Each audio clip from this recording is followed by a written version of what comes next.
I prayed again tonight. Same prayer, same hope, same questions. God, do you hear me? Because I've been waiting. And waiting can be exhausting. People tell you just trust God, but they don't always tell you the full picture and how hard it may be to trust them when your tears fall faster and heavier. Then your answers come. Psalm 113 Psalm 13 verse 1, it says, "How long, Lord, will you forget me forever?" David asked the same question. So did Job. So did countless believers before us. God was not offended by their honesty, and He's not offended by yours. Sometimes God allows silence not to hurt us, but to grow us, to strengthen us, because faith that depends on feeling will fade. But faith built on trust will always stand.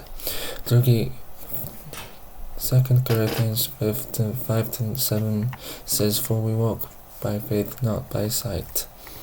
Think about a teacher doing a test.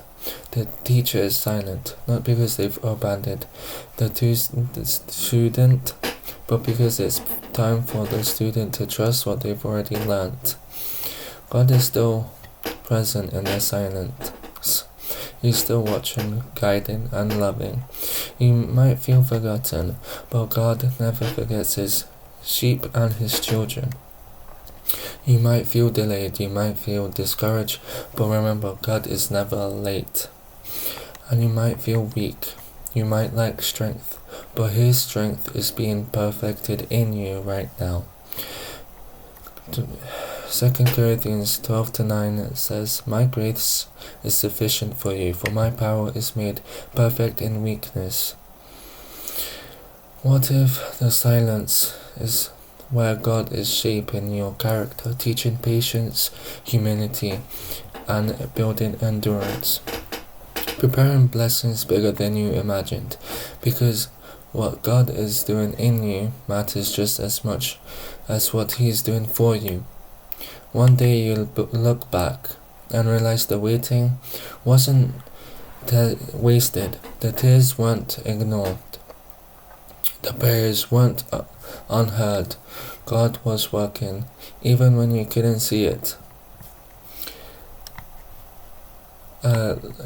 Lamentations 3 verse 31.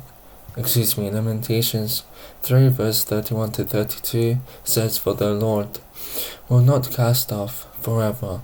Though He brings grief, He will show compassion." And that is the message for you today, and God bless.